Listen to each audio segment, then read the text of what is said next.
शुद्धि साम्ये कैवल्यम् इति श्री पातञ्जल योग दर्शने विभूतिपादो नाम तृतीयः पादः. The literal meaning of yoga is to unite. The root is yuj, or to yoke, to put together. But in a broader sense, maintaining the equanimity is yoga. Tranquility, serenity. The Gita says, samatvam yoga uchyate. Balance is yoga.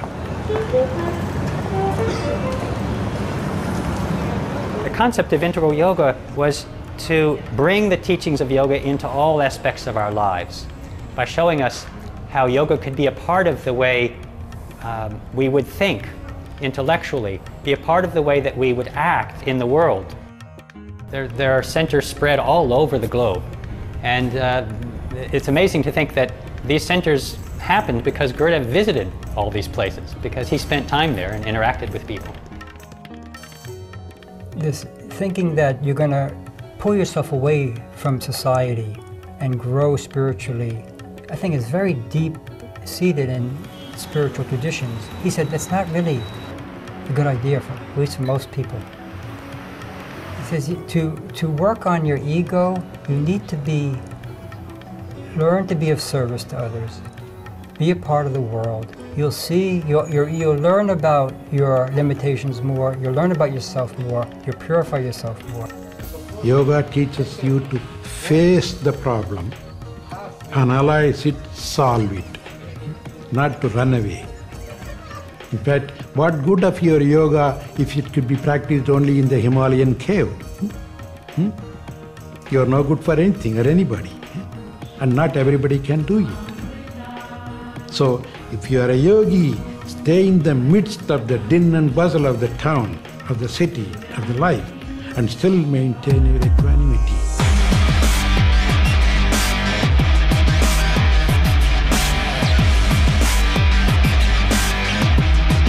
When I was younger, I was definitely depressed, and a lot of it was searching for meaning. I had no reason to be here. I couldn't find a point. You know, I was in this world that I didn't quite understand, and I needed to show that I was not necessarily of the same make. So I dressed up and said, this is what's coming out, guys. You know, it's not the same as what's happening around me, but I really identify with it. Having grown up in Yogaville and having a lot of different sources to draw from, I live a rather mixed life. People already had the perception of me being different. And those people that stepped up to me and said, wow, why do you do this?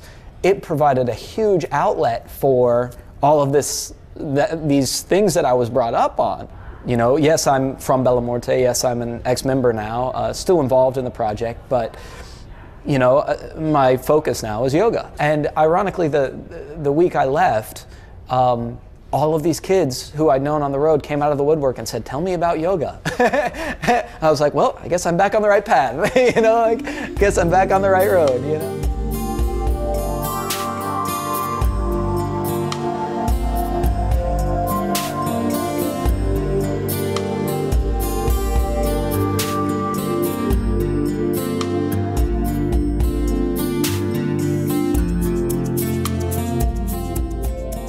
In New York City when I was in my 20s. I went to nightclubs, I drank, I did all that kind of stuff, looking, saying, is it here, is it there, where is it? You know, is it still inside of me? If I'm standing in a nightclub in the middle of New York City, you know, at a rave, is it still inside of me? Am I still enlightened at this moment when I'm here? Or am I only enlightened when I'm at an ashram? Where is it? And basically you stand there and you go, yeah, you get it. It's still here. It's still here. I have a lot that's going on in my life with raising the children. I work, and so I have a lot of worldly pursuits going on, but every moment of my day, I'm aware of that first. Gurudev was always saying, you are that know that now. Don't know it in the future, don't know it if you've meditated for 20 years, know it right this minute. He took the most profound, the most sublime teachings, and he made them very simple and clear. Material becomes spiritualized. We need cars to move around. Car is a material thing. But without a car, without a plane, the Swami cannot go and give talks. So use the material for a spiritual purpose, then it is spiritualized material. And not only did he make them accessible, somehow he had the gift to give us the confidence that we could practice them and derive the benefits. We are here to serve you all, anytime. Until then, just keep me informed how you are doing, and don't hesitate to call me anytime. I've seen him through the last over 20-some years of all the ups and downs around us and in the world.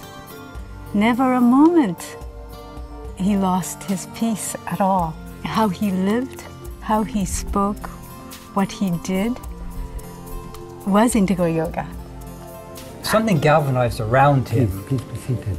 Please. And he supported that. He certainly was never into like a Starbucks type rollout, you know, where we create so many centers per month. He wasn't into that at all.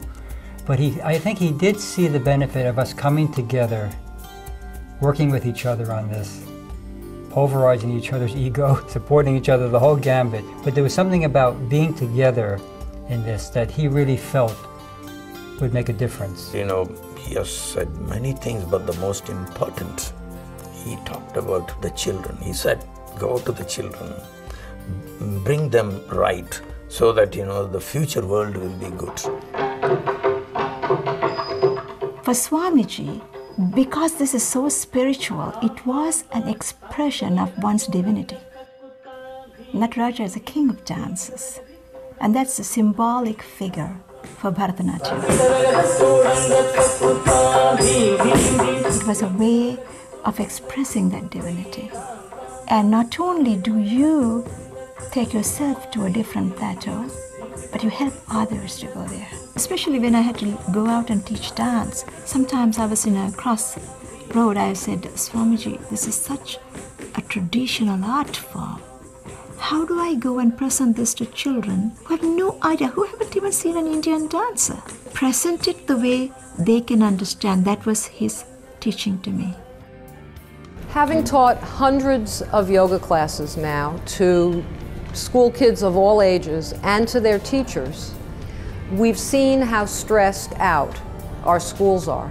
And we've also seen that yoga can provide a foundation for learning that has not been tried before. And that foundation is to give students and teachers a comfortable body, a peaceful, focused mind, and presence in the moment.